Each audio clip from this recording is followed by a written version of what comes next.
ਪਾਪਾ ਜੀ ਨੇ ਦੱਸਿਆ ਸੀ ਵੀ ਤੈਨੂੰ ਕੁੱਖ 'ਚ ਕਤਲ ਕਰਦੇ ਸੀ, ਵੀ ਤੈਨੂੰ ਜਨਮ ਨਹੀਂ ਦੇਣਾ ਚਾਹੁੰਦੇ ਸੀ। ਵੀ ਮੈਂ ਇੱਕ ਕੁੜੀ ਸੀ ਤਾਂ ਕਰਕੇ ਵੀ ਮੈਨੂੰ ਕੁੱਖ 'ਚ ਕਤਲ ਕਰਦੇ ਸੀ, ਵੀ ਮੇਰਾ ਜਨਮ ਲੈਣਾ ਇੰਨਾ ਗੁਨਾਹ ਹੋ ਗਿਆ ਜੀ।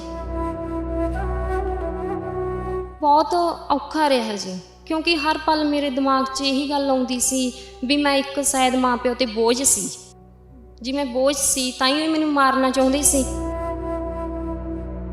ਮੈਂ ਮੰਮੀ ਨੂੰ ਕਿਹਾ ਵੀ ਮੰਮੀ ਇਹ ਗੱਲ ਸਹੀ ਸੀ, ਕਹਿੰਦੇ ਸਹੀ ਸੀ, ਵੀ ਬਾਕੀ ਸਿਰੇ ਕਹਿੰਦੇ ਮੇਰੇ ਵੀ ਆਂਢ ਗੁਆਂਢ ਦਾ ਵੀ ਰਿਸ਼ਤੇਦਾਰਾਂ ਦਾ ਦਬਾਅ ਸੀ ਵੀ ਕੁੜੀ ਆਪਾਂ ਨਹੀਂ ਰੱਖਣੀ। ਇਹ ਜਿਹੜੀ ਹੌੜ ਸੀਗੀ ਪੈਦਾ ਨਾ ਕਰਨ ਵਾਲੀ, ਉਹ ਸਿਰਫ ਤੇ ਸਿਰਫ ਉਹ ਆਈ ਸੀਗੀ ਵੀ ਦਾਜ ਹੋਰ ਨਾ ਮੰਗ ਲੈਣ ਸਾਤੋਂ, ਵੀ ਸਾਡੀ ਕੁੜੀ ਦੀ ਕੱਲ੍ਹ ਨੂੰ ਮੌਤ ਨਾ ਹੋ ਜੇ, ਉਹਨੂੰ ਤੰਗ ਪਰੇਸ਼ਾਨ ਨਾ ਕਰਨ। ਬੱਚਾ ਉਹ 3 ਕੁ ਮਹੀਨਿਆਂ ਤੋਂ ਬਾਅਦ ਟੈਸਟ ਕਰਦੇ ਨੇ। ਉਹ ਮੇਰੇ ਘਰ ਆਈ ਅਤੇ ਮੇਰੀ ਸੱਸ ਨੇ ਗੱਲ ਕਹੀ ਵੀ ਤੁਸੀਂ ਭਾਈ ਆਪਾਂ ਟੈਸਟ ਕਰਾ ਲਓ। ਮੈਂ ਡਾਕਟਰ ਸਾਹਿਬ ਮੇਰੀ ਜਾਣ ਪਛਾਣ ਵਾਲਾ ਸੀ, ਉਹਨਾਂ ਨੂੰ ਉਦੋਂ ਇਹ ਆਮ ਚੱਲਦਾ ਸੀਗਾ ਸਿਸਟਮ, ਹੁਣ ਤਾਂ ਬੰਦ, ਉਦੋਂ ਚੱਲਦਾ ਸੀਗਾ। ਉਹਨਾਂ ਨੇ ਮੈਂ ਗੱਲ ਕਹੀ ਵੀ ਜੇ ਭਾਈ ਕੁੜੀ ਲੜਕੀ ਹੋਈ ਨਾ, ਤੂੰ ਦੱਸੀ ਨਾ, ਤੂੰ ਟਾਲ ਮਟੋਲ ਕਰ।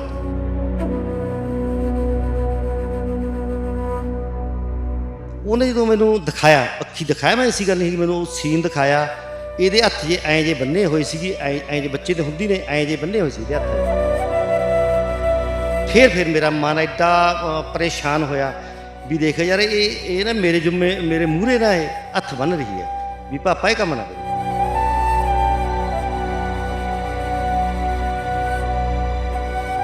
ਭੈਣ ਲੱਗਦੀ ਸੀਗੀ ਪਿੰਡ ਦੇ ਵਿੱਚ ਵਿਆਹੀ ਹੋਈ ਸੀ, ਉਹ ਆ ਗਈ ਮੇਰੇ ਕੋਲ ਤੜਕੇ ਸੁਬਾਹ। ਉਹ ਮੈਨੂੰ ਕਹਿਣ ਲੱਗੀ ਕਿ ਭਗਵੰਤ ਸਿਆਂ ਤੂੰ ਇਹ ਤਾਂ ਪੱਥਰ ਫੇਰ ਆ ਗਿਆ, ਆਪਣੇ ਤਾਂ ਆਪਣੀ ਕਿਸਮਤ ਦੇ ਵਿੱਚ ਲੜਕਾ ਹੈ ਨਹੀਂ, ਪੱਥਰ ਆ ਗਿਆ, ਫੇਰ ਆ ਗਿਆ। ਫਿਰ ਮੈਂ ਥੋੜ੍ਹਾ ਜਿਹਾ ਰੋਹ ਵਰਤਿਆ, ਸਖਤੀ ਵਰਤੀ। ਮੈਂ ਕਿਹਾ ਤੁਸੀਂ ਇਹ ਫਿਰ ਐਂ ਕਰੋ, ਕਤਲ ਇਹਨੂੰ ਕਢਾਇਓ ਕੁੜੀ ਨੂੰ, ਅਤੇ ਨਾ ਮਾਈ ਤੂੰ ਸੁਣ ਲੈ ਗੱਲ, ਨਾ ਤਾਂ ਤੈਨੂੰ ਫਸਾਊਂ, ਨਾਲੇ ਉਹ ਜਿਹੜੀ ਮੇਰੀ ਮਾਂ ਉਹਨੂੰ ਫਸਾਊਂ। ਅਤੇ ਦੇਖੀ ਸੀ ਮੈਂ ਕਿਹਾ ਲੋਥ ਨਾ ਮੈਂ ਕਢਾ ਕੇ ਐ ਤੇ ਪਰਚਾ ਦਰਜ ਕਰੂੰਗਾ, ਤੂੰ ਦੇਖਿਓ ਸੀ ਮੈਂ ਜੇਲ੍ਹ 'ਚ ਭਜਾਊਂਗਾ।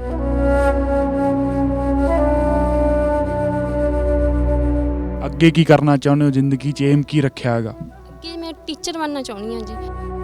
ਮੈਂ ਆਪਦੀ ਖੁਦ ਦੀ ਉਦਾਹਰਨ ਦੇਣੀ ਆ ਵੀ ਮੈਂ ਦੇਖੋ ਵੀ ਕੁੜੀਓ ਤੁਸੀਂ ਵੀ ਆਪਦੇ ਮਾਂ-ਬਾਪ 'ਤੇ ਬੋਝ ਨਾ ਸਮਝੋ, ਵੀ ਮੈਂ ਵੀ ਕਹੀਂ ਸੀ, ਛੋਟੀ ਵਾਂਗੂ ਹੀ ਸੀ। ਆਪਣੀ ਧੀ ਨੂੰ ਇਹ ਗੱਲ ਕਦੋਂ ਦੱਸੀ, ਕਦੋਂ ਇਹਨੂੰ ਇਹ ਕਹਾਣੀ ਦਾ ਪਤਾ ਲੱਗਦਾ? 5 ਸਾਲਾਂ ਤੋਂ ਬਾਅਦ ਇਹਨੂੰ ਪਤਾ ਲੱਗ ਗਿਆ ਸੀਗਾ ਵੀ ਇਹ ਤੇਰਾ ਭਾਈ ਆਹ ਕੰਮ ਸੀਗਾ, ਅਤੇ ਇਹ ਤੈਨੂੰ ਭਾਈ ਅਸੀਂ ਮੈਂ ਆ ਬਚਾਉਣ ਵਾਲਾ, ਮੇਰਾ ਭਰਾ ਬੈਠਾ ਇਹ ਬਚਾਉਣ ਵਾਲਾ, ਤੇਰੀ ਦਾਦੀ ਬਚਾਉਣ ਵਾਲੀ ਹੈ, ਪਰ ਤੇਰੀ ਨਾਨੀ ਤਾਂ ਮੈਂ ਕਿਹਾ ਕਤਲ ਕਰਾਉਂਦੀ ਸੀ, ਤੇਰੀ ਮਾਂ ਦਾ ਵੀ ਰੋਲ ਹੈਗਾ ਸੀ। ਤੁਹਾਡੀ ਬੱਚੀ ਦਾ, ਧੀ ਦਾ ਤੇ ਇੱਕ ਨਾਟਕ ਦਾ ਕੀ ਕਹਾਣੀ ਹੈ, ਕੀ ਰਿਸ਼ਤਾ ਹੈ? ਗੱਲ ਇਹ ਸੀਗੀ ਵੀ ਇੱਕ ਸਾਡੇ ਨੇੜੇ ਪਿੰਡ ਨਾ ਤਾਮਕੋਟ ਪਿੰਡ ਹੈਗਾ, ਉੱਥੇ ਮੇਘਰਾ ਰੱਲਾ ਜੀ ਇਹ ਨਾਟਕ ਕਰਨ ਆਏ। ਰਾਤ ਦਾ ਸਮਾਂ ਸੀਗਾ, ਇੱਥੋਂ ਅਸੀਂ ਚਲੇ ਗਏ ਦੇਖਣ ਵਾਸਤੇ। ਨਾਟਕ ਦੇ ਵਿੱਚ ਇਹ ਸੀਗਾ ਜਿਹੜੀ ਕੁੜੀ ਸੀ ਨਾ ਜੀ, ਜਿਹੜੀ ਉਹ ਲੜਕੀ ਸੀ ਜਿਹੜੀ ਉਹ ਕਰ ਰਹੀ ਸੀ ਉਹ ਨਾਟਕ, ਛੋਟੀ ਜਿਹੀ ਬੱਚੀ ਸੀ, ਉਹਦੇ ਫਰਾਕ ਜੀ ਪਾਈ ਹੋਈ ਸੀਗੀ। ਮੈਨੂੰ ਬਹੁਤ ਕਹਿੰਦੇ ਨੇ, ਬਹੁਤ ਬੰਦੇ ਕਹਿੰਦੇ ਨੇ ਵੀ ਭਗਵੰਤ ਯਾਰ ਤੂੰ ਤਾਂ ਬੜਾ ਬਹੁਤ ਖੁਸ਼ ਹੈ ਜਿਹੜਾ ਤੇਰੇ 2 ਲੜਕੀਆਂ ਨੇ, ਅੱਜ ਤਾਂ ਤਪਾ ਛੱਡਿਆ ਮੁੰਡੇ ਨੇ, ਇੱਥੋਂ ਤੱਕ ਕਹਿੰਦੇ ਨੇ ਲੋਕ ਜੀ। ਹਾਂਜੀ, ਕੀ ਇੱਕ ਨਾਟਕ ਵੀ ਬੱਚੀ ਨੂੰ ਜਨਮ ਦਿਵਾ ਸਕਦਾ ਹੈ? ਅੱਜ ਮਿਲਾਉਂਦੇ ਹਾਂ ਤੁਹਾਨੂੰ ਉਸ ਬਾਪ ਨਾਲ ਜਿਸ ਘਰ ਬੱਚੀ ਦਾ ਜਨਮ ਇੱਕ ਨਾਟਕ ਕਰਕੇ ਹੋਇਆ। ਗੱਲਬਾਤ ਕਰਦੇ ਹਾਂ ਸਰਦਾਰ ਭਗਵੰਤ ਸਿੰਘ ਨਾਲ। ਅਸੀਂ ਆਏ ਹੋਏ ਹਾਂ ਖਿਆਲੇ ਅਤੇ ਉਧਰੋਂ ਜਾਣਦੇ ਹਾਂ ਉਹਨਾਂ ਦੀ ਕਹਾਣੀ। ਭਗਵੰਤ ਸਿੰਘ ਜੀ, ਪ੍ਰੋ ਪੰਜਾਬ TV 'ਤੇ ਪਹਿਲਾਂ ਤਾਂ ਬਹੁਤ ਬਹੁਤ ਸਵਾਗਤ ਹੈ। ਭਗਵੰਤ ਸਿੰਘ ਜੀ, ਤੁਹਾਡੀ ਬੱਚੀ ਦਾ, ਧੀ ਦਾ ਅਤੇ ਇੱਕ ਨਾਟਕ ਦਾ ਕੀ ਕਹਾਣੀ ਹੈ, ਕੀ ਰਿਸ਼ਤਾ ਹੈ? ਕਿ ਗੱਲ ਇਹ ਸੀਗੀ ਵੀ ਇੱਕ ਸਾਡੇ ਨੇੜੇ ਪਿੰਡ ਨਾ ਤਾਮਕੋਟ ਪਿੰਡ ਹੈਗਾ, ਉੱਥੇ ਮੇਘਰਾ ਰੱਲਾ ਜੀ ਇਹ ਨਾਟਕ ਕਰਨ ਆਏ। ਰਾਤ ਦਾ ਸਮਾਂ ਸੀਗਾ, ਇੱਥੋਂ ਅਸੀਂ ਚਲੇ ਗਏ ਦੇਖਣ ਵਾਸਤੇ। ਉਹਨਾਂ ਨੇ ਇੱਕ ਨਾਟਕ ਕੀਤਾ, ਉਹਨਾਂ ਨੇ ਕੁੱਖ 'ਚ ਕਤਲ ਨਾ ਕਰਾਈ ਮਾਏ, ਅਤੇ ਉਹਦੇ ਵਿੱਚ ਗੀਤ ਗਾ ਰਹੇ ਸੀਗੇ। ਉਹ ਚੱਲ ਰਿਹਾ ਸੀਗਾ ਨਾਟਕ। ਉਹ ਜਦੋਂ ਨਾਟਕ ਦੇਖਿਆ ਮੈਂ ਸਾਰਾ, ਦੇਖਣ ਤੋਂ ਬਾਅਦ ਮੈਂ ਪਿੰਡ ਆਇਆ, ਘਰ ਆ ਕੇ ਮੈਂ ਸੋਚਿਆ ਵੀ ਯਾਰ ਇਹ ਤਾਂ ਬਹੁਤ ਮਾੜੀ ਗੱਲ ਹੈ ਜਿਹੜੀਆਂ ਧੀਆਂ ਨੂੰ ਕਤਲ ਕਰਾਉਂਦੇ ਨੇ ਕੁੱਖ ਦੇ ਵਿੱਚ। ਉਦੋਂ ਬਾਅਦ ਮੇਰੇ ਘਰ ਵਾਲੀ ਦੇ ਗਰਭ 'ਚ ਬੱਚਾ ਸੀਗਾ, ਉਹ ਮੈਂ ਸੋਚਿਆ ਵੀ ਜੇ ਲੜਕੀ ਹੋਈ ਤਾਂ ਆਪਾਂ ਇਹ ਕਤਲ ਨਹੀਂ ਕਰਾਉਣੀ।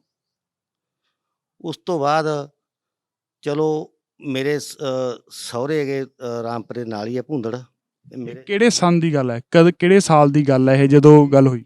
ਮਤਲਬ 95 ਕੁ ਦੀ ਗੱਲ ਹੋ, 95 ਦੇ ਐਂਡ ਜੇ ਤੇ ਉਸ ਟਾਈਮ ਦੀ ਗੱਲ ਹੈ ਇਹ।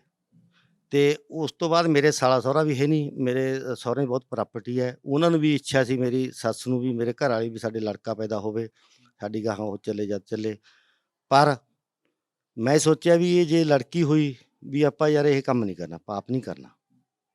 ਫਿਰ ਇਹ ਜਿਹੜੀ ਖਿਆਲ ਹੈ, ਜਿਹੜਾ ਸਮੱਸਿਆ ਕੀ ਸੀਗੀ, ਜਿਵੇਂ ਤੁਸੀਂ ਕਿਹਾ ਵੀ ਇੱਕ ਮੁੰਡਾ ਹੋਣ ਦੀ, ਉਦੋਂ ਮਾਹੌਲ ਕਿਹੋ ਜਿਹਾ ਹੁੰਦਾ ਸੀ, ਉਹ ਵੀ ਸਾਡੇ ਦਰਸ਼ਕਾਂ ਨੂੰ ਦੱਸੋ ਵੀ ਉਦੋਂ ਮਨ 'ਚ ਕੀ ਖਿਆਲ ਆਉਂਦੇ ਸੀ, ਜਾਂ ਆਮ ਤੌਰ 'ਤੇ ਘਰਾਂ 'ਚ ਕੀ ਚਰਚਾਵਾਂ ਚੱਲਦੀਆਂ ਹੁੰਦੀਆਂ ਸੀ? ਉਹਦੇ ਸੀਗਾ ਜੀ ਹਾਲਾਤ ਇਹ ਸੀ, ਉਦੋਂ ਦਾਜ ਪਿੱਛੇ ਜਿਹੜਾ ਸਿਸਟਮ ਸੀਗਾ ਦਾਜ ਦਾ ਚੱਲ ਰਿਹਾ ਸੀਗਾ, ਕਿਉਂਕਿ ਉਹ ਦਾਜ ਪਿੱਛੇ ਹੀ ਕੁੜੀਆਂ ਕਾੜੀਆਂ ਦੀ ਮੌਤ ਹੋ ਜਾਂਦੀ ਸੀਗੀ। ਕੋਈ ਉਹਨਾਂ ਨੂੰ ਟੌਰਚਰ ਕਰਦਾ ਸੀਗਾ, ਕੋਈ ਮਾਰ ਦਿੰਦਾ ਸੀਗਾ, ਕੋਈ ਆਪਦੇ ਆਪ ਕੁੜੀਆਂ ਖੁਦਕੁਸ਼ੀ ਕਰ ਜਾਂਦੇ ਸੀ, ਕਿਉਂਕਿ ਉਹ ਦਾਜ ਪਹਿਲਾਂ ਦਿੱਤਾ ਜਾਂਦਾ, ਬਾਅਦ 'ਚ ਫਿਰ ਬਾਰ-ਬਾਰ ਮੰਗ ਕੀਤੀ ਜਾਂਦੀ। ਇਸ ਕਰਕੇ ਮੇਰੇ ਜਿਹੜਾ ਨਾ ਇਹ ਜ਼ਿਆਦੇ ਹੌਲ ਲੱਗੀ ਸੀਗੀ ਵੀ ਆਪਾਂ ਕੁੜੀਆਂ ਨੂੰ ਪੈਦਾ ਹੀ ਨਾ ਕਰੋ। ਇਹ ਜਿਹੜੀ ਹੌੜ ਸੀਗੀ ਪੈਦਾ ਨਾ ਕਰਨ ਵਾਲੀ, ਉਹ ਸਿਰਫ ਤੇ ਸਿਰਫ ਉਹ ਆਏ ਸੀਗੀ ਵੀ ਦਾਜ ਹੋਰ ਨਾ ਮੰਗ ਲੈਣ ਸਾਤੋਂ, ਵੀ ਸਾਡੀ ਕੁੜੀ ਦੀ ਕੱਲ੍ਹ ਨੂੰ ਮੌਤ ਨਾ ਹੋ ਜੇ, ਉਹਨੂੰ ਤੰਗ ਪਰੇਸ਼ਾਨ ਨਾ ਕਰਨ। ਇੱਕ ਇਹ ਜਿਹੜੀ ਜਿਵੇਂ ਪੀੜ੍ਹੀ ਦਰ ਪੀੜ੍ਹੀ ਇਹ ਹੁੰਦਾ ਵੀ ਸਾਡੇ ਲੜਕਾ ਪੈਦਾ ਹੋਵੇ, ਸਾਡੀ ਜੱਦ ਚੱਲਦੀ ਰਹੇ, ਤੇ ਉਹ ਜੱਦ ਖਾਤਰ ਚਲਾਉਣ ਖਾਤਰ ਇਹ ਜਿਹੜਾ ਸਾਰਾ ਕੁਛ ਕੀਤਾ ਜਾਂਦਾ ਸੀਗਾ ਉਸ ਟਾਈਮ 'ਤੇ। ਹਾਂਜੀ।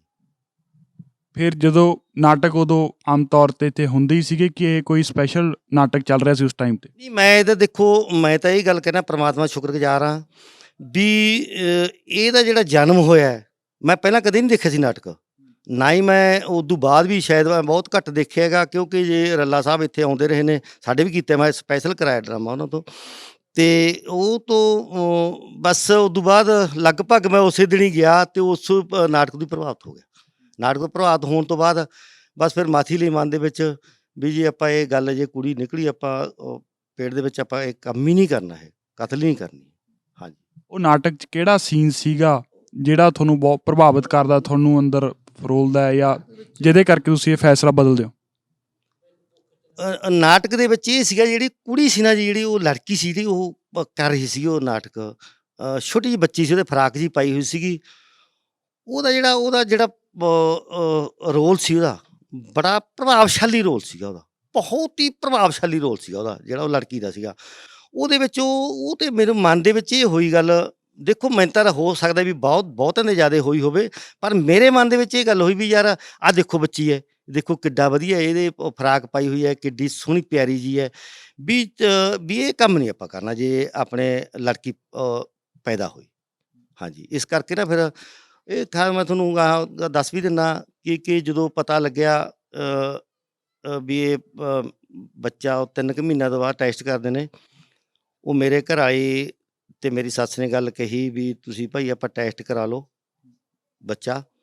ਇੱਥੇ ਮੈਂ ਲੈ ਆਇਆ ਪਿੰਡ, ਇੱਥੋਂ ਅਸੀਂ ਮਾਨਸਾ ਚਲੇ ਗਏ। ਮੈਂ ਡਾਕਟਰ ਸਾਹਿਬ ਮੇਰੀ ਜਾਣ ਪਛਾਣ ਵਾਲਾ ਸੀ, ਉਹਨਾਂ ਨੂੰ ਉਦੋਂ ਇਹ ਆਮ ਚੱਲਦਾ ਸੀਗਾ ਸਿਸਟਮ, ਹੁਣ ਤਾਂ ਬੰਦ ਹੈ, ਉਦੋਂ ਚੱਲਦਾ ਸੀਗਾ।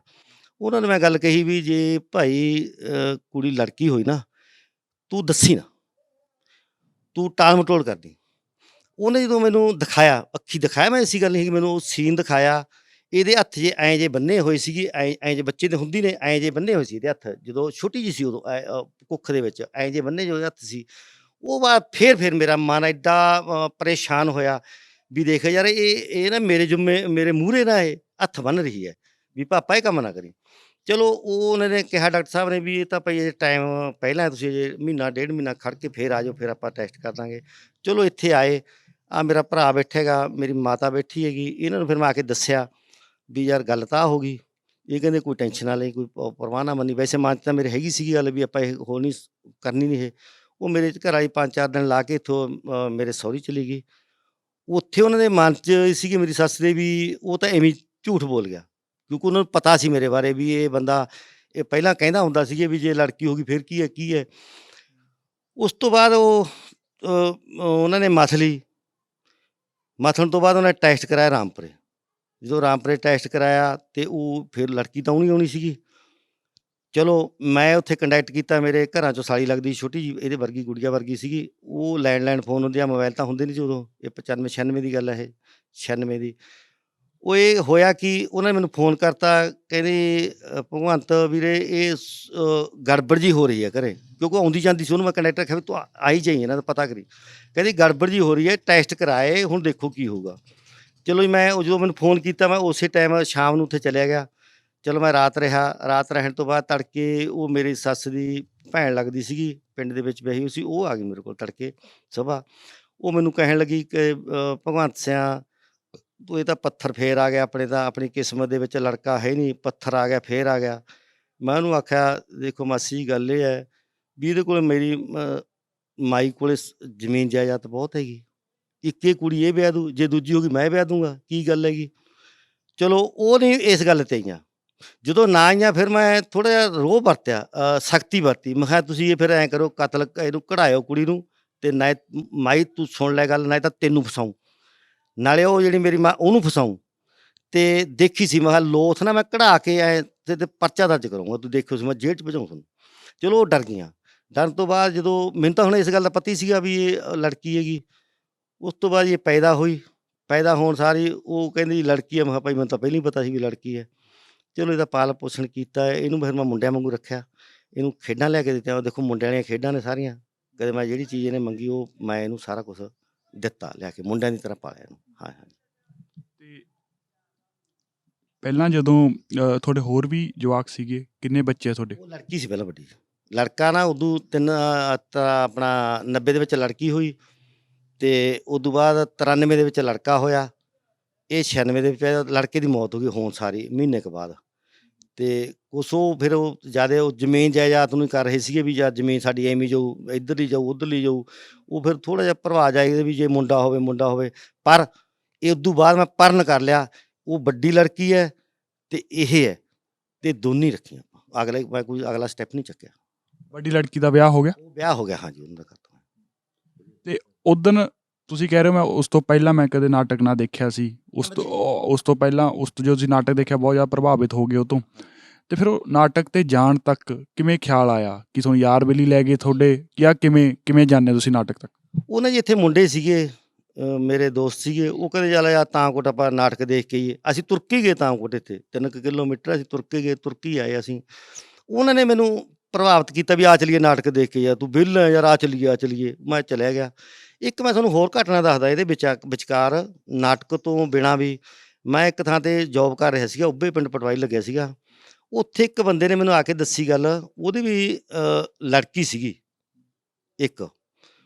ਉਹ ਬੰਦੇ ਨੇ ਚਲੋ ਉਹਨੇ ਘਰੇ ਕਲੇਸ਼ ਕਲੂਸ਼ ਸੀ, ਉਹਨੇ ਜਦੋਂ ਮੈਨੂੰ ਦੱਸੀ ਗੱਲ, ਕਹਿੰਦਾ ਪਟਵਾਰੀ ਸਾਹਿਬ ਗੱਲ ਇਹ ਹੈ ਵੀ, ਕਹਿੰਦਾ ਮੈਂ ਜਦੋਂ ਕਲੇਸ਼ ਬੜਾ ਤੰਗ ਆ ਗਿਆ, ਮੈਂ ਆਖਿਆ ਵੀ ਚੱਲ ਇਦੋਂ ਤਾਂ ਯਾਰ ਮਰੇ ਚੰਗੇ। ਮੈਂ ਨਹਾ ਕੇ ਵੀ ਮੈਂ ਜਾਂ ਤਾਂ ਸਾਧ ਬਣ ਜਾਣਾ ਤੜਕੇ ਸੁਬਾਹ, ਅਤੇ ਜਾਂ ਮੈਂ ਗੱਡੀ ਥੱਲੇ ਆ ਜਾਣਾ, ਜਾਂ ਮੈਂ ਕੋਈ ਖੁਦਕੁਸ਼ੀ ਕਰਦਾ, ਮੈਂ ਘਰੇ ਮੁੜ ਕੇ ਨਹੀਂ ਆਊਂਗਾ। ਉਹ ਕਹਿੰਦਾ ਜਦੋਂ ਮੈਂ ਨਹਾ ਰਿਹਾ ਸੀਗਾ, ਕਹਿੰਦਾ ਮੇਰੀ ਛੋਟੀ ਜਿਹੀ ਗੁੱਡੀ ਸੀ, ਉੱਥੋਂ ਚੱਕ ਕੇ ਚੱਪਲੀਆਂ ਲਿਆ ਕੇ, ਕਹਿੰਦਾ ਮੇਰੇ ਐ ਨਾ ਉਹਨੇ ਐਂ ਧਰਤੀ ਗੁਸਲਖਾਨੇ 'ਤੇ ਧਰਤੀਆਂ, ਜਿਉਂਦੀ ਜਾਗਦੀ ਮਿਸਾਲ ਹੈ। ਉਹ ਕਹਿੰਦਾ ਚੱਪਲੀਆਂ ਲਿਆ ਕੇ ਨਾ, ਕਹਿੰਦਾ ਮੇਰੇ ਗੁਸਲਖਾਨੇ ਦੇ ਮੂਹਰੇ ਧਰਤੀਆਂ, ਡੇਈ ਕਹਿੰਦਾ ਆਹ ਲੈ ਚੱਪਲੀਆਂ, ਆਹ ਲਓ। ਉਦੋਂ ਬਾਅਦ ਕਹਿੰਦਾ ਮੈਂ ਖਿਆਲ ਬਦਲਤਾ, ਅਤੇ ਉਹ ਕੁੜੀ ਮੇਰਾ ਖਿਆਲ ਕਹਿੰਦਾ ਉਹਨੇ ਬੜੀ ਸ਼ੌਂਕ ਨਾਲ ਪੜ੍ਹਾਈ, ਹੋ ਸਕਦਾ ਬਾਹਰ ਵੀ ਗਈ ਹੋਵੇ। ਉਦੋਂ ਬਾਅਦ ਮੇਰਾ ਉਹਨਾਂ ਨਾਲ ਕਨੈਕਟ ਨਹੀਂ ਹੋਇਆ। ਹਾਂਜੀ। ਅਤੇ ਤੁਸੀਂ ਆਪਣੀ ਧੀ ਨੂੰ ਇਹ ਗੱਲ ਕਦੋਂ ਦੱਸੀ, ਕਦੋਂ ਇਹਨੂੰ ਇਹ ਕਹਾਣੀ ਦਾ ਪਤਾ ਲੱਗਦਾ? ਇਹ ਜੀ ਮੈਂ ਤੁਹਾਨੂੰ ਦੱਸਣ ਤੋਂ ਬਾਅਦ ਇੱਥੇ ਨਾ ਆਪਣੇ ਰੱਲਾ ਸਾਹਿਬ ਨੂੰ ਅਸੀਂ ਸੱਦਿਆ ਵੀ ਤੇਰੀ ਭਾਈ ਇੱਕ ਪ੍ਰਾਪਤੀ ਬਹੁਤ ਵੱਡੀ ਹੈ। ਨਾ ਤਾਂ ਅਸੀਂ ਇੱਥੇ ਉਹਨਾਂ ਦਾ ਡਰਾਮਾ ਕਰਾਇਆ ਇੱਥੇ, ਅਸੀਂ ਕਿਹਾ ਤੇਰੀ ਬਹੁਤ ਵੱਡੀ ਪ੍ਰਾਪਤੀ ਹੈ ਭਾਈ, ਤੇਰੇ ਨਾਟਕ ਨੇ ਇੱਕ ਇਹ ਇੱਥੇ ਛੋਟੀ ਦਿਖਾ ਬਚਾਈ ਹੈ, ਇਹਨੇ ਜਾਨ ਬਚਾਈ ਹੈ। ਉਹਨਾਂ ਨੂੰ ਮੈਂ ਰੋਟੀ ਵੀ ਕੀਤੀ ਇੱਥੇ, ਅਸੀਂ ਇੱਥੇ ਘਰੇ ਕੀਤੀ, ਅਤੇ ਸਾਰੇ ਪਰਿਵਾਰ ਨੇ ਕੀਤੀ। ਉਹਨੂੰ ਫਿਰ ਮੈਂ ਦੱਸਿਆ, ਮੈਂ ਕਿਹਾ ਉਹ ਕਹਿੰਦੇ ਉਹ ਤਾਵਲੇ ਸੀਗੇ ਵੀ ਯਾਰ ਉਹ ਕੀ ਚੀਜ਼ ਆ, ਗੁੜੀਆ ਕਿੱਥੇ, ਇਹ ਛੋਟੀ ਜਿਹੀ ਸੀ ਉਦੋਂ। ਉਹਨੂੰ ਫਿਰ ਮੈਂ ਦਿਖਾਇਆ, ਮੈਂ ਕਿਹਾ ਆਹ ਕੁੜੀ ਹੈ ਭਾਈ ਤੇਰੀ, ਆਹ ਪ੍ਰਾਪਤੀ ਬਹੁਤ ਵੱਡੀ ਪ੍ਰਾਪਤੀ ਹੈ ਤੇਰੀ, ਆਹ ਕੁੜੀ ਹੈ ਜਿਹੜੀ ਤੇਰੇ ਨਾਟਕ ਨੂੰ ਦੇਖ ਕੇ ਇਹਦੀ ਜਾਨ ਬਚੀ ਹੈ, ਆਹ ਲੜਕੀ ਹੈ। ਉਹਨੇ ਫਿਰ ਇਹਨੂੰ ਬੁੱਕਲ 'ਚ ਲਿਆ। ਉਸ ਤੋਂ ਬਾਅਦ ਫਿਰ ਸਟੇਜ 'ਤੇ ਉਹਨੇ ਅਨਾਊਂਸ ਕੀਤਾ। ਮੇਰਾ ਖਿਆਲ ਕਹਿੰਦਾ ਵੀ ਹੁਣ ਵੀ ਉਹ ਹਰੇਕ ਸਟੇਜ 'ਤੇ ਨਾਂ ਲੈਂਦੇ ਨੇ, ਕੁਲਵਿੰਦਰ ਦਾ ਨਾਂ ਵੀ ਲੈਂਦੇ ਨੇ, ਮੇਰਾ ਨਾਂ ਵੀ ਲੈਂਦੇ ਨੇ, ਵੀ ਉਹਨਾਂ ਨੇ ਇੱਕ ਭਾਈ ਬਹੁਤ ਵੱਡੀ ਕੁਰਬਾਨੀ ਕੀਤੀ ਹੈ। ਅਤੇ ਇਹਨੂੰ ਫਿਰ ਅਸੀਂ ਜਦੋਂ ਉਹਨੂੰ ਪਤਾ ਲੱਗਿਆ ਛੋਟੀ ਨੂੰ, ਫਿਰ ਇਹਨੂੰ ਮਹਿਸੂਸ ਹੋਇਆ ਵੀ ਬਾਕੀ ਠੀਕ ਹੈ। ਅਤੇ ਇਹ ਘੱਟ ਤੋਂ ਘੱਟ 5 ਸਾਲਾਂ ਤੋਂ ਬਾਅਦ ਇਹਨੂੰ ਪਤਾ ਲੱਗ ਗਿਆ ਸੀਗਾ ਵੀ ਇਹ ਤੇਰਾ ਭਾਈ ਆਹ ਕੰਮ ਸੀਗਾ। ਅਤੇ ਇਹ ਤੈਨੂੰ ਭਾਈ ਅਸੀਂ ਮੈਂ ਆ ਬਚਾਉਣ ਵਾਲਾ, ਮੇਰਾ ਭਰਾ ਬੈਠਾ ਇਹ ਬਚਾਉਣਾ ਹੈ, ਤੇਰੀ ਦਾਦੀ ਬਚਾਉਣ ਵਾਲੀ ਹੈ, ਪਰ ਤੇਰੀ ਨਾਨੀ ਤਾਂ ਮੈਂ ਕਿਹਾ ਕਤਲ ਕਰਾਉਂਦੀ ਸੀ, ਤੇਰੀ ਮਾਂ ਦਾ ਵੀ ਰੋਲ ਹੈਗਾ ਸੀ, ਸਹਿਮਤੀ ਸੀ ਬਚਾਉਣ 'ਚ। ਤੇ ਫਿਰ ਇਹਨੂੰ ਦੱਸਿਆ ਜੀ, ਤੇ ਹੁਣ ਦੇਖੋ ਜੀ ਇਹ ਕੀ ਮਹਿਸੂਸ ਕਰ ਰਹੀ ਹੈ। ਮੈਂ ਤਾਂ ਦੇਖੋ ਇਹਨੂੰ ਬੀਐਡ ਕਰਾਤੀ, ਪੜ੍ਹਾਤਾ, ਬੜੇ ਸ਼ੌਂਕ ਨਾਲ ਪਾਲੀ ਹੈ। ਹੁਣ ਗਾਹਾਂ ਇਹਦਾ ਕੀ ਵਿਚਾਰ ਹੈ, ਦੇਖੂ ਵੀ ਮੇਰੇ ਭਾਪੇ ਨੇ ਮੈਨੂੰ ਜਾਨ ਬਚਾਈ ਹੈ ਮੇਰੀ, ਤੇ ਹੁਣ ਇਹ ਪਰਮਾਤਮਾ ਦੀ ਸ਼ੁਕਰਗੁਜ਼ਾਰ ਕਰਦੀ ਹੋਊ। ਮੇਰਾ ਤਾਂ ਬਹੁਤ ਜ਼ਿਆਦਾ ਪਿਆਰ ਕਰਦੀ ਹੈ ਜੀ।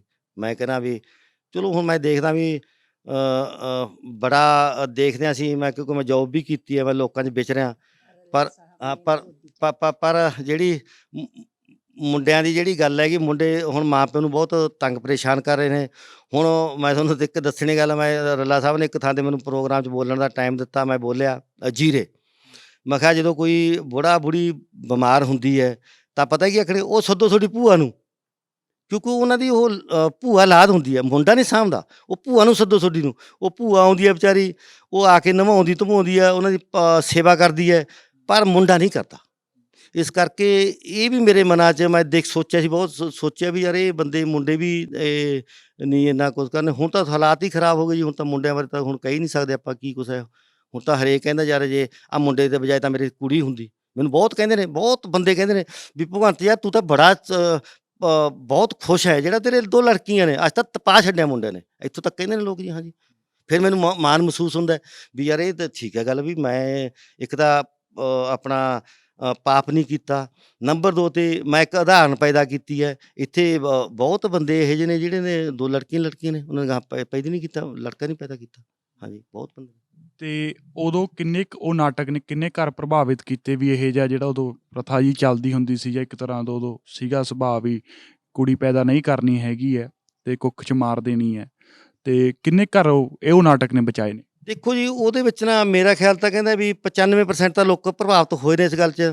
ਅਸੀਂ ਰੱਲਾ ਸਾਹਿਬ ਨੇ ਸੱਦਿਆ, ਸਾਨੂੰ ਜੀਰੇ ਸੱਦਿਆ ਜੀ, ਇੱਕ ਪ੍ਰੋਗਰਾਮ ਇਹਨਾਂ ਨੂੰ ਸਨਮਾਨਿਤ ਕਰਨਾ ਸੀ। ਅਸੀਂ ਜੀਰੇ ਗਏ ਜਦੋਂ, ਉੱਥੇ ਇੱਕ ਲੜਕੀ ਦੱਸਿਆ ਉਹਨਾਂ ਨੇ, ਉਹਦਾ ਫਾਦਰ ਵੀ ਨਾਲ ਸੀ ਲੜਕੀ ਦਾ, ਤੇ ਉਹ ਇੱਕ ਨਹਿਰ ਦੇ ਕੰਢੇ 'ਤੇ ਉਹ ਬੱਚਾ ਭਰੂਣ ਪਿਆ ਸੀਗਾ, ਤੇ ਉਹ ਰੋ ਰਹੀ ਸੀਗੀ। ਉਹ ਕੱਖ ਲੈਣ ਜਾ ਰਿਹਾ ਸੀ, ਵਿਚਾਰਾ ਮਜ਼ਦੂਰ ਬੰਦਾ ਸੀਗਾ। ਉਹਨੇ ਕੀਤਾ ਕਿ ਉਹ ਜਦੋਂ ਰੋ ਰਹੀ ਸੀ, ਉਹਨੇ ਚੱਕ ਲਿਆ, ਉਹਦੇ ਕੰਨਾਂ ਨੂੰ ਕੀੜੇ ਲੱਗੇ ਪਏ ਸੀਗੇ, ਉਹ ਚੱਕ ਲਿਆ ਘਰੇ, ਉਹਨੇ ਪਾਲਣ ਪੋਸ਼ਣ ਕੀਤਾ। ਔਰ ਜੀਰੇ ਸਕੂਲ ਦੇ ਵਿੱਚ ਫੰਕਸ਼ਨ ਸੀਗਾ, ਇਹ ਤਾਂ ਛੋਟੀ ਜਿਹੀ ਸੀ ਉਦੋਂ, ਤੇ ਇੱਥੇ ਫੋਟੋ ਵੀ ਪਈ ਹੈ ਇਹਦੀ ਗੋਦੀ ਚੱਕੀ ਦੀ। ਤੇ ਉਹ ਉੱਥੇ ਫੰਕਸ਼ਨ ਹੋਇਆ ਜਦੋਂ, ਉਹਨੇ ਦੱਸਿਆ ਵੀ ਇਹ ਭਗਵੰਤ ਸਿੰਘ ਪਟਵਾਰੀ ਨੇ ਆਹ ਲੜਕੀ ਬਚਾਈ ਹੈ ਜੀ। ਉਹ ਬੰਦੇ ਦਾ ਨਾਮ ਲਿਆ, ਉਹਦਾ ਨਾਮ ਹੈ, ਹੁਣ ਸ਼ਾਇਦ ਮੈਂ ਨਾਂ ਨਹੀਂ ਮੇਰੇ ਯਾਦ, ਉਹ ਮੈਂ ਬਾਈ ਫੇਸ ਜਾਣਦਾ ਉਹਨੂੰ। ਉਹਨੇ ਦੱਸਿਆ ਵੀ ਇਹ ਕਰਕੇ ਵੀ ਇੱਥੋਂ ਇਹ ਚੱਕ ਕੇ ਲਿਆਏ ਝਾੜੀਆਂ ਦੇ ਵਿੱਚ ਉਹਨੂੰ। ਉਹ ਸਕੂਲ ਵਾਲੇ ਨੇ, ਮੈਂ ਨਾਂ ਨਹੀਂ ਜਾਣਦਾ ਹੁਣ ਸਕੂਲ ਦਾ, ਕਿਉਂਕਿ ਉਹ 98 99 ਦੀ ਗੱਲ ਹੋਊ। ਉਹਨਾਂ ਨੇ ਗੱਲ ਕਹੀ ਵੀ ਅਸੀਂ ਜਿਹੜੀ ਉਹ ਸੰਸਥਾ ਨੇ, ਵੀ ਜਿਹੜੀ ਬੱਚੀ ਹੈ ਇਹ, ਵੀ ਅਸੀਂ ਇਹਨੂੰ ਫਰੀ ਪੜ੍ਹਾਵਾਂਗੇ। ਕਿਹਾ ਸਾਨੂੰ ਵੀ ਸੀ ਉਹਨਾਂ ਨੇ, ਪਰ ਉਹਨਾਂ ਨੇ ਇਹ ਸੀਗਾ ਵੀ ਉਹ ਰੱਲਾ ਸਾਹਿਬ ਨੇ ਦੱਸਤਾ ਵੀ ਪਟਵਾਰੀ ਸਾਹਿਬ ਲੱਗੇ ਹੋਏ ਨੇ, ਜ਼ਮੀਨ ਜਾਇਦਾਦ ਇਹਨਾਂ ਕੋਲ ਬਹੁਤ ਹੈਗੀ, ਵੀ ਇਸ ਕਰਕੇ ਚੱਲ ਇਹਨਾਂ ਨੂੰ ਪੜ੍ਹਾ ਦਿਓ ਬੱਚੀ ਨੂੰ। ਮੈਂ ਉਹਨਾਂ ਨੂੰ ਕਿਹਾ ਵੀ ਮੈਂ ਨਾ, ਤੁਸੀਂ ਇਹਨੂੰ ਜਿਹੜਾ ਮੈਨੂੰ ਕੋਈ ਨਾ ਜਿਹੜਾ ਇਹਨਾਂ ਨੇ ਗੁੱਡੀਆਂ ਨੂੰ ਕੀਤਾ ਕੋਈ ਉਹਨਾਂ ਨੇ, ਉਹ ਲੜਕੀ ਹੁੰਦੇ ਆ। ਇੱਕ ਉੱਥੇ ਤੁਸੀਂ ਹੱਸਣ ਵਾਲੀ ਗੱਲ ਦੱਸਦਾ ਮੈਂ ਤੁਹਾਨੂੰ, ਮੇਰੇ ਬੜੀ ਯਾਦ ਆਉਂਦੀ ਹੈ। ਇੱਕ ਛੋਟੇ ਜਿਹੇ ਕੱਦ ਦਾ ਉੱਥੋਂ ਪੰਡਾਲ ਦੇ ਵਿੱਚੋਂ ਆਇਆ, ਉੱਠ ਕੇ ਸਟੇਜ 'ਤੇ ਆਇਆ।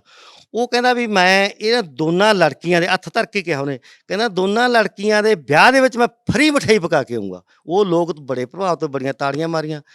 ਤੇ ਉਹ ਵਿਚਾਰਾ ਪਤਾ ਨਹੀਂ ਹੁਣ ਰੱਬ ਨੂੰ ਪਿਆਰਾ ਹੋ ਗਿਆ ਕਿ ਜਿਉਂਦਾ ਹੈ। ਉਹਦੇ ਬਾਰੇ ਮੈਂ ਕਦੇ ਰੱਲਾ ਸਾਹਿਬ ਨਾਲ ਮੈਂ ਗਿਆ ਸੀ ਪਿੱਛੇ, ਉਹਨਾਂ ਨੇ ਪਾਰਟੀ 'ਤੇ ਪਾਰਟੀ ਕੀਤੀ, ਰਿਟਾਇਰਮੈਂਟ ਪਾਰਟੀ। ਇਹ ਦੋਨੇ ਲੜਕੀਆਂ ਸੱਦੀਆਂ ਸੀਆਂ, ਇਹਨਾਂ ਦੀ ਪ੍ਰਧਾਨਗੀ ਕਰਾਈ ਦੋਨਾਂ ਲੜਕੀਆਂ ਤੋਂ ਉਹਨਾਂ ਨੇ। ਇੱਕ ਕੁਲਵਿੰਦਰ ਕੌਰ ਤੋਂ, ਦੋ ਗੁੱਡੀ ਦਾ ਨਾਮ ਹੈ ਭੁੱਲ ਗਿਆ, ਉਹਦਾ ਨਾਲ ਸ਼ਾਇਦ ਪਤਾ ਨਹੀਂ ਕੀ ਨਾਂ ਸੀ। ਉਹਦਾ ਫਾਦਰ ਵੀ ਆਈ ਸੀ, ਉਹਦੀ ਮਦਰ ਵੀ ਆਈ ਸੀ। ਤੇ ਉਹਨਾਂ ਨੇ ਫਿਰ ਮੈਨੂੰ, ਅਸੀਂ ਮਿਲੇ ਬਾਅਦ 'ਚ ਉਹਨਾਂ ਮਦਰ ਫਾਦਰ ਨੂੰ। ਉਹ ਕਹਿੰਦੇ ਜੀ ਪਟਵਾਰੀ ਸਾਹਿਬ ਤੁਸੀਂ ਵੀ ਬੜੇ ਭਾਗਾਂ ਵਾਲੇ ਹੋ, ਅਸੀਂ ਬੜੇ ਭਾਗਾਂ ਵਾਲੇ, ਅਸੀਂ ਬੜਾ ਪੁੰਨ ਖੱਟਿਆ ਇਸ ਗੱਲ ਦਾ, ਬਚਾ ਕੇ ਲੜਕੀ। ਉਹਨਾਂ ਨੇ ਫਿਰ ਵਿਆਹ ਕੀਤਾ, ਫੌਜੀ ਲੜਕਾ ਮੈਨੂੰ ਲੱਗਦਾ, ਤੇ ਉਹ ਸ਼ਾਇਦ ਮਤਲਬ ਬੰਬੇ ਰਹਿੰਦੀ ਹੋਊ ਲੜਕੀ, ਉਹ ਨਾਲ ਹੀ ਲੈ ਗਿਆ ਸੀ ਮੁੰਡਾ।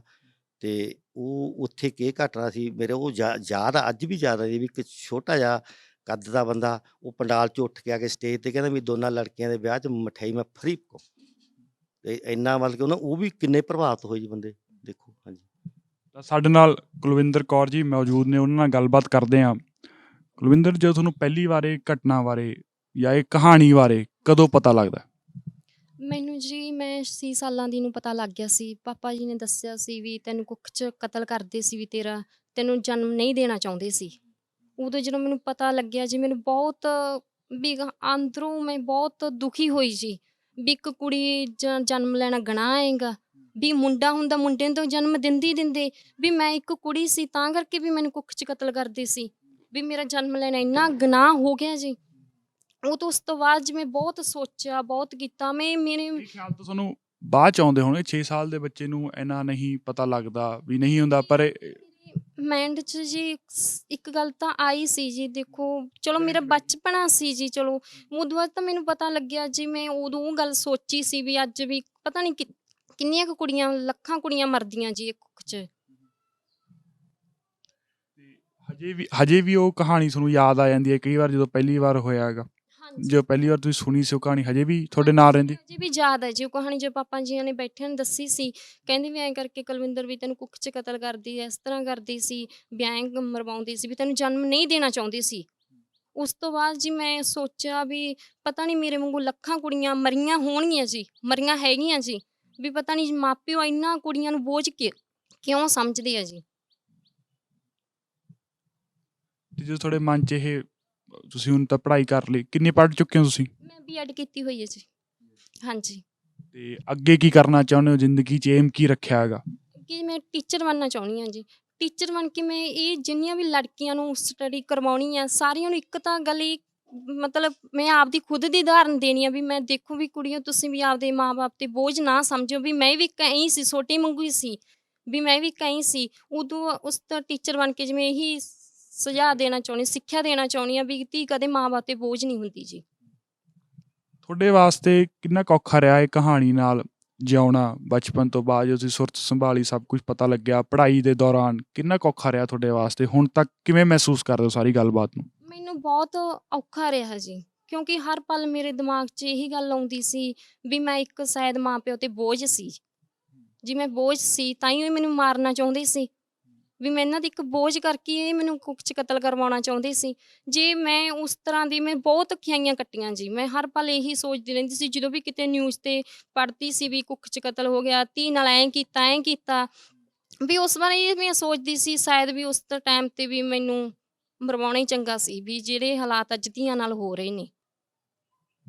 ਮਤਲਬ ਇੱਕ ਤਰ੍ਹਾਂ ਤੋਂ ਆਪਾਂ ਕਹਿ ਲਈਏ ਹਜੇ ਵੀ ਤੁਸੀਂ ਉਹ ਗੱਲ ਨਾਲ, ਕਹਿ ਲਓ ਪੀਸ ਕਿਹਾ ਜਾਂਦਾ ਜਿਵੇਂ, ਉਹ ਨਹੀਂ ਕਰ ਪਾਏ ਹੋ। ਤੁਹਾਨੂੰ ਹਜੇ ਵੀ ਉਹ ਗੱਲ ਕਿਤੇ ਨਾ ਕਿਤੇ ਰੜਕਦੀ ਹੈ ਜਾਂ ਤੁਹਾਡੇ ਮਨ 'ਚ ਹਾਵੀ ਰਹਿੰਦੀ ਹੈ? ਹਾਂਜੀ, ਬਹੁਤ ਵਾਰੀ ਹੁੰਦਾ ਜੀ, ਜਦੋਂ ਕਿਤੇ ਆਮ ਆਪਾਂ ਸੁਣਦੇ ਆਂਗੇ ਸਾਡੇ ਧੀ ਪੁੱਤ ਸਾਡੇ ਐਂ ਹੋ ਗਿਆ, ਸਾਡੀ ਪੀੜ੍ਹੀ ਵੱਧ ਗਈ, ਐਂ ਹੁੰਦਾ ਵੀ ਐਂ ਹੋ ਗਿਆ, ਉਸ ਗੱਲ ਨੂੰ ਮੈਂ ਬਹੁਤ ਐਂ ਹੁੰਦੀ ਹਾਂ ਵੀ ਸ਼ਾਇਦ ਵੀ ਕਿਤੇ ਨਾ ਪਿੱਛੇ ਮੈਂ ਫਿਰ ਵੀ ਹੈਗੀ ਹਾਂ ਜੀ।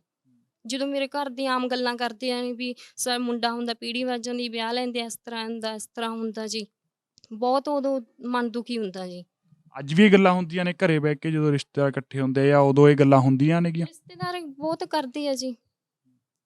ਹਾਂਜੀ।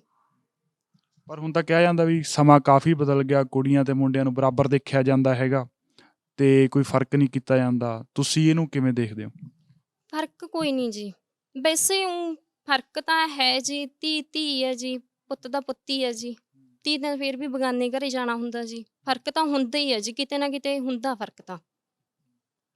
ਨਹੀਂ, ਮੇਰਾ ਕਹਿਣ ਦਾ ਮਤਲਬ ਸੀਗਾ ਵੀ ਜਿਹੜੀਆਂ ਗੱਲਾਂ ਕਹੀ ਜਾਂਦੀਆਂ ਨੇ ਧੀ ਤੇ ਪੁੱਤ ਬਰਾਬਰ ਹੁੰਦੇ ਆ, ਕੋਈ ਫਰਕ ਨਹੀਂ ਹੈਗਾ, ਉਦਾਹਰਨਾਂ ਦਈ ਜਾਂਦੀਆਂ ਨੇ ਵੀ ਹੁਣ ਤਾਂ ਪੰਜਾਬ ਬਦਲ ਗਿਆ। ਤੁਹਾਨੂੰ ਲੱਗਦਾ ਵੀ ਰਿਐਲਿਟੀ 'ਚ ਕੋਈ ਚੇਂਜ ਆਇਆ ਕਿ ਹਜੇ ਵੀ ਲੋਕ ਉੱਥੇ ਹੀ ਖੜੇ ਆ ਪੁਰਾਣੀ ਸੋਚ ਤੇ? ਨਹੀਂ, ਪੁਰਾਣੀ ਸੋਚ ਤੇ ਲੋਕ ਖੜੇ ਆ ਜੀ, ਬਹੁਤ ਅੱਗੇ ਨਹੀਂ ਗਏ ਸੋਚ ਤੇ, ਫਿਰ ਵੀ ਕਿਤੇ ਨਾ ਕਿਤੇ ਧੀ ਪੁੱਤ ਨਾਲ ਫਰਕ ਹੁੰਦਾ।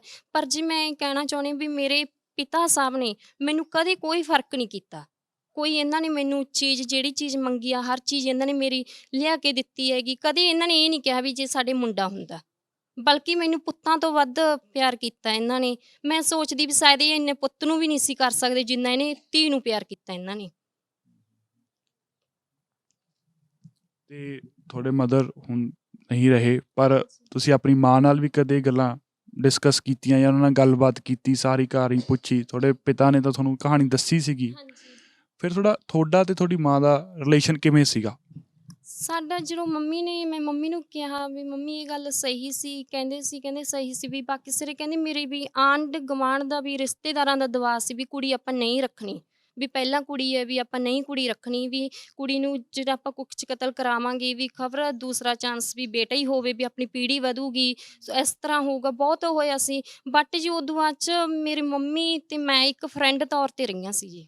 ਮੈਂ ਕਹਿ ਨਹੀਂ ਸਕਦੀ ਵੀ ਉਹ ਮੇਰੀ ਮਾਂ ਸੀ, ਇੱਕ ਫਰੈਂਡ ਤੌਰ 'ਤੇ ਰਹੀਆਂ। ਉਹਨਾਂ ਨੇ ਮੈਨੂੰ ਪੁੱਤਾਂ ਤੋਂ ਵੱਧ ਪਿਆਰ ਕੀਤਾ ਜੀ।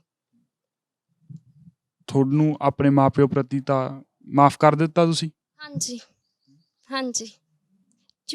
ਚਲੋ ਜੀ, ਇਹਨਾਂ ਨੇ ਮੈਨੂੰ ਜਨਮ ਦਿੱਤਾ, ਮੈਂ ਦੁਨੀਆ ਦੇਖੀ ਹੈ, ਸਾਰਾ ਕੁਛ ਮੈਨੂੰ ਅੱਜ ਹੈਗਾ ਜੀ, ਪ੍ਰਾਊਡ ਤਾਂ ਫੀਲ ਹੁੰਦਾ ਹੈਗਾ ਵੀ ਫਿਰ ਵੀ ਇਹਨਾਂ ਨੇ ਮੈਨੂੰ ਕਿਸ ਤਰ੍ਹਾਂ ਹਾਲਾਤ ਸੀ ਉਸ ਤਰ੍ਹਾਂ ਮੈਨੂੰ ਤਾਂ ਨਹੀਂ ਪਤਾ ਸੀ ਜੀ। ਮੇਰੇ ਮਾਂ ਪਿਓ ਦੇ ਕਿਸ ਤਰ੍ਹਾਂ ਦੇ ਹਾਲਾਤ ਸੀ, ਕੀ ਸੋਚ ਕੇ ਇਹਨਾਂ ਨੇ ਕਰਨਾ ਸੀ ਜੀ, ਜਾਂ ਇਹਨਾਂ ਨੇ ਕੀ ਸੋਚ ਕੇ ਉਹ ਕੀਤਾ ਹੈਗਾ। ਬਟ ਮੈਂ ਆਪਦੇ ਮੋਮ ਡੈਡ 'ਤੇ ਪ੍ਰਾਊਡ ਫੀਲ ਕਰਦੀ ਹਾਂ ਵੀ ਮੈਂ ਬੈਸਟ ਕੁੜੀ ਹਾਂ ਜਿਨ੍ਹਾਂ ਨੇ ਮੈਨੂੰ ਜਨਮ ਦਿੱਤਾ ਹੈਗਾ।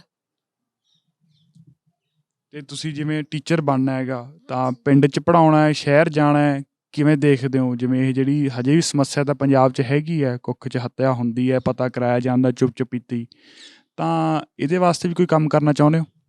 ਮੈਂ ਜੀ ਟੀਚਰ ਬਣ ਕੇ ਮੈਂ ਇਹੀ ਆਮ ਲੜਕੀਆਂ ਨੂੰ ਇਹੀ ਮੈਸੇਜ ਦੇਣਾ ਚਾਹੁੰਦੀ ਹਾਂ ਵੀ ਦੇਖਿਓ ਵੀ ਕਦੇ ਕੁੱਖ 'ਚ ਧੀ ਨੂੰ ਕਤਲ ਨਾ ਕਰਵਾਇਓ, ਵੀ ਤੁਸੀਂ ਧੀ ਨੂੰ ਜਨਮ ਲੈਣ ਦਿਓ। ਮੈਂ ਵੀ ਤਾਂ ਇੱਕ ਧੀ ਸੀ, ਮੈਂ ਤੁਹਾਡੇ ਸਾਹਮਣੇ ਖੜੀ ਹੈਗੀ, ਇੱਕ ਧੀ ਸੀ ਕਿਸੇ ਦੀ।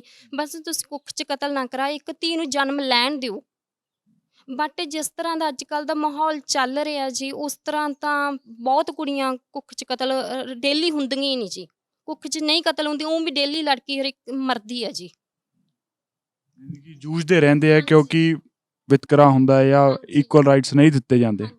ਤੁਸੀਂ ਆਪਣਾ ਕੀਮਤੀ ਸਮਾਂ ਕੱਢਿਆ ਤੇ ਸਾਨੂੰ ਆਪਣੀ ਕਹਾਣੀ ਦੱਸੀ, ਤੇ ਨਾਲ ਦੀ ਨਾਲ ਇਹਨਾਂ ਦੀ ਕਹਾਣੀ ਤੋਂ ਇਹ ਤਾਂ ਸਾਬਿਤ ਹੋ ਜਾਂਦਾ ਹੈ ਵੀ ਨਾਟਕ 'ਚ ਕਿੰਨੀ ਵੱਡੀ ਤਾਕਤ ਹੈ।